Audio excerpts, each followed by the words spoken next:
मनावर में रविवार को जिला कांग्रेस के नेतृत्व में नर्मदा घाटी विकास प्राधिकरण मंत्री सुरेंद्र सिंह हनी बघेल को अपने प्रवास के दौरान ज्ञापन दिया,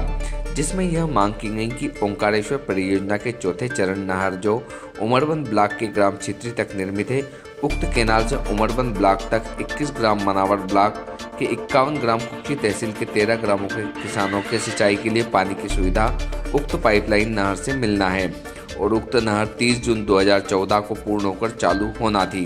परंतु अभी तक नहर चालू नहीं हुई और नहर निर्माण कंपनी ने पिछले 4 वर्षों से विभाग से मोहलत लेती रही,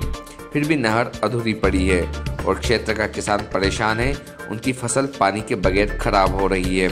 और नहर कंपनी को एनवीडी विभाग ने लगभग 334.04 करोड़ रुपए का भुगतान कर चुकी है। किसानों ने मंत्री जी से ज्ञापन के माध्यम से अनुरोध किया कि उक्त योजना में बरती गई लापरवाही व धांधली की जांच की जाए और इस योजना को पूर्ण करने के विभाग को निर्देश दे और इस क्षेत्र में किसानों को राहत दे। मनावर से कौशिक पंडित की रिपोर्ट।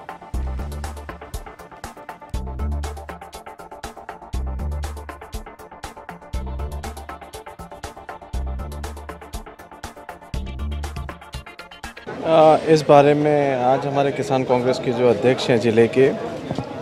और हमारे ज़िला पंचायत के जो सदस्य हैं निरंजन डावर जी, इस बारे में मुझे बताया गया है कि चौथे चरण में जो काम होना था वैसा मनावर क्षेत्र में हुआ नहीं है और विगत वर्षों से जो ये योजना महत्वाकांक्षी योजना है जिससे किसानों को पानी मिलना था, किसानों की ज़मीन की सिंचाई होना थी, उसमें बताया गया है कि तो काम सही नहीं हुआ है और गुणवत्ताहीन है काम। किसानों को पानी नहीं मिल रहा है। आज जो अध्यक्ष महोदय के द्वारा मुझे जानकारी अवगत कराई गई है, कल सुबह ही संबंधित विभाग के अधिकारियों को मैंने बुलाया है कुक्षी में और मैं समझता हूँ आने वाले समय में कार्य गति में आएगा और आपको प्रगति दिखेगी और किसानों को जल्दी पानी मिलेगा। 2 साल से यहाँ किसानों को आश्वासन मिल रहा है जी, जबकि उमरबंद इलाका और उधर ये चीज़ चालू हो गई है जी और कंपनी को जो विभाग ने जो सीमा दी थी वो सीमा भी खत्म हो गई है। देखिए, विगत 15 वर्षों से मध्य प्रदेश में भारतीय जनता पार्टी की सरकार है और ऐसी स्थिति जहाँ जहाँ भी काम चल रहे हैं सभी जगह ऐसी स्थिति उन्होंने बना के रखी है। ठेकेदार मनमर्जी काम करते रहे, किसानों की शिकायत, जनप्रतिनिधियों की शिकायत को अनदेखा किया गया। सत्ता परिवर्तन हुआ है, मध्य प्रदेश में माननीय कमलनाथ जी के नेतृत्व में सरकार बनी है और मुझे इस विभाग की जवाबदारी सौंपी है। हम आपके माध्यम से किसानों को विश्वास दिलाते हैं कि आश्वासन पे हम काम नहीं करेंगे, काम करके दिखाएंगे और जल्द से जल्द जहाँ जहाँ भी मनावर हो, मध्य प्रदेश में जहाँ जहाँ भी मेरे विभाग की जो योजनाएं चल रही हैं जिनका विस्तार में दिक्कत आ रही है या गुणवत्ताहीन है जांच करवाएंगे और काम रुका हो उसको आगे बढ़ाएंगे। और इस तरह के ठेकेदार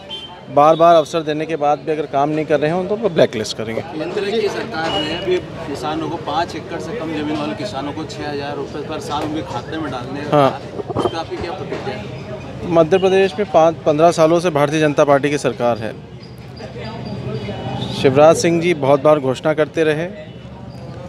15 सालों में उसका क्रियान्वयन कुछ हुआ नहीं। अब चूँकि कुछ महीने बाद देश में लोकसभा के चुनाव हैं तो इस तरह की घोषणा करके वो बताना चाहते हैं कि हम किसानों के हितैषी हैं, पर मैं नहीं समझता हूं कि इसका लाभ कई किसानों को मिलने वाला है। ये मात्र घोषणाएं बन के रहने वाली है। मंत्री जी, छिंदवाड़ा में पूर्व सरकार ने यूरेका कंपनी को जो जमीन दी थी उसके बारे में क्या? इस बारे में पूरे तथ्य मैंने संबंधित विभाग की पीएस को बोला है, किस तरह से ज़मीन आवंटित हुई है और क्या विरोध है लोगों का, और जनहित में जो भी निर्णय लेना होगा हम उस पर करेंगे।